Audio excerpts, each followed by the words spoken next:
ერისიმედი დახმარებას ითხოვს საქართველო-აზერბაიჯანის საზღვარზე მდებარე ქართულ სოფელში ცხოვრება კიდევ უფრო გართულდა. განსაკუთრებული სასაზღვრო რეჟიმი და ორ ქვეყანას შორის ტერიტორიული დავა არ არის ადგილობრივი მოსახლეობის ერთადერთი პრობლემა.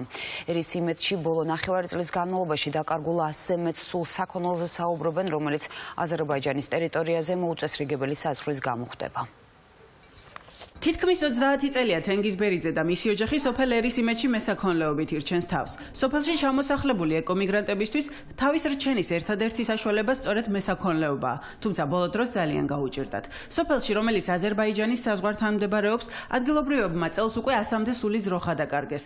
აზერბაიჯანის მხარეს გადასულ საქონელს ისინი უკან ვეღარ იბრუნებენ. სოფლის მცხოვრებლები ამბობენ, რომ თითო ოჯახი ათასობით ლარის ზარალს იღებს. ისინი ხელისუფლების მხრიდან უყურადღებობას უჩივიან და სოფლის მიტოვებასაც არ გამორიცხავენ. დამეგარგა 5 სული ახლა გადავიდა და აღარ გადმოვიდა. სადღაც 5000 ლარის ის არის საქონელი გადასული იქ. თუ ესე გაგრძელდა ჩვენი სოფელი მივატოვებთ ამ სოფელს და ყველა წავა. ან მოგცეს თავრობამ სხვა საცხოვრებელი ადგილი, რომ საქონელი შევინახოთ და საზღვარმა არ შეგვიშალოს ხელი. ჯერ ბანკის ვალი მითხარი, მე საქონელი იყიდე, ის ზარალიც და ჯობი ადამიანი თოკი ჩამოიკიდოს და ჩამოიხჩოს თავი. როცა არჩევნებია რამე?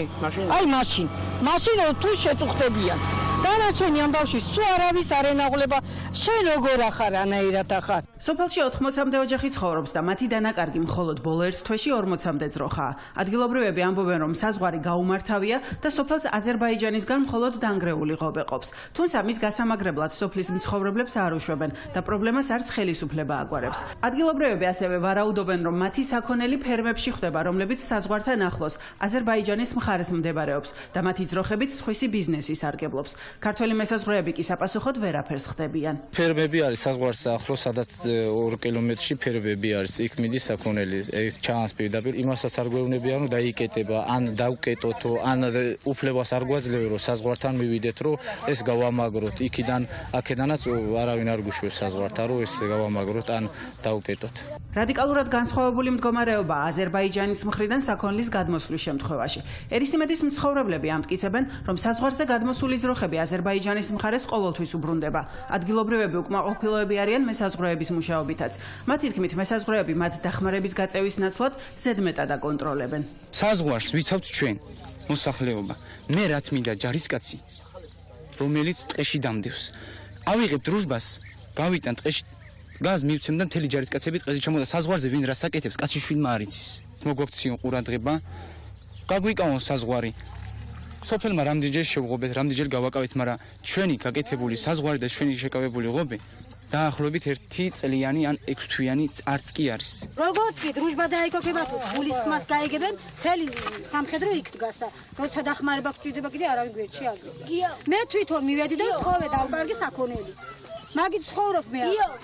გადავიდა განაშენი წემსი ვარ, როცა რომ იმისას ვიჭერს და მოგყვას. მაშინ არის ამ წემსები მარტო? ბრალდებებს უარყოფენ მესაზღვრეები. ისინი განმარტავენ, რომ ადგილობრივების ძროხები უმეტესად მწყემსის გარეშეა და ისინი საზღვარზე ადვილად გადადიან. თუმცა აზერბაიჯანის მხარეს გადასულ ძროხებს მათი თქმით მესაზღვრეები აბრუნებენ. პატრონ დროთა დადის ძროხა.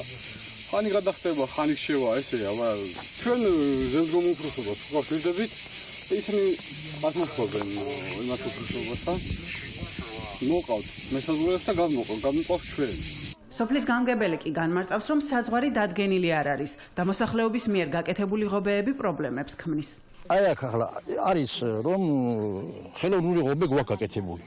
როგორც ღობე გაკეთდა, ის გახდა საზღვარი. ახლა საზღვარი არის აი აქ ქვევით. მაგრამ ჩვენი ხალხის ფეხი არ არის ახლა აქ. ანალოგიურია აქ. მსგავსია დაბლა ქვევით. იმედი ის არის, რომ ბოლო-ბოლო დადგინდება საზღვარი, დემარკაცია მოხდება და ისე გადაიკეთება, რომ აღარც გასვლა იქნება, აღარც კი ვეღარ გავა და ვეღარ გამოვა. სატელევიზიო კომენტარს არ აკეთებენ შინაგან საქმეთა სამინისტროს საზღვრის დაცვის დეპარტამენტში, თუმცა განმარტავენ, რომ საქონლის დაკარგვის შემთხვევაში ადგილობრივებმა მესაზღვრეებს უნდა მიმართონ. როგორ მოგვარდება ერისიმედის მცხოვრებთათვის საზღვრის პრობლემა, ეს საკითხი კი მათთვის გაურკვეველი რჩება.